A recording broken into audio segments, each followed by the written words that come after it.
Thisara Perera, শামিউল্লাহ Shinwari, James fuller, এদের নাম শুনলে প্রথমেই মাথায় আসবে আরে এদের জন্যই তো বিপিএল। বুড়িয়ে যাওয়া আনফিট প্লেয়ারদের জন্য বিপিএল যেন পুনর্বাসন কেন্দ্র।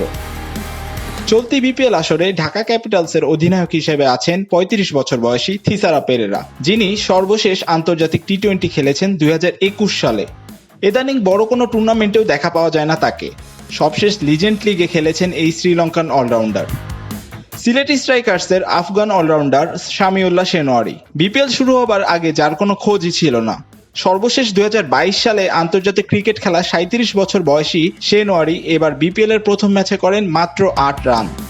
শুধু এ দুজন নয়, বিপিএল এর প্রতি আসরেই এমন ক্রিকেটারদের দেখা মিলেছে অনেকবার। এর আগের বিপিএল আসরগুলোতে ইমরান তাহির, শোয়েব মালিক, সামিত প্যাটেল, মোহাম্মদ হাফিজের মতো বয়স্ক ক্রিকেটাররা খেলেছেন নির্দ্বিধায়। এবারের বিপিএল আসরে খুলনা টাইগার্সের বোলিং আক্রমণে অন্যতম ভরসা ওসান থমাস। ক্যারিবীয় এই পেসার প্রথম ম্যাচেই জন্ম দেন বিতর্কের, এক বলে দেন ১৫ রান। ম্যাচ শেষে থমাসের ফিটনেস ঘাটতি আছে বলে জানান খুলনার হেড কোচ তালহা জুবায়ের। অথচ সর্বশেষ ১ বছর আগে আন্তর্জাতিক ক্রিকেট খেলা এই পেসারকে দলে নিয়েছে খুলনা। এছাড়া ফরচুন বরিশালের ইংলিশ পেসার জেমস ফুলারও আছেন এবার বুড়োদের তালিকার উপরের দিকে।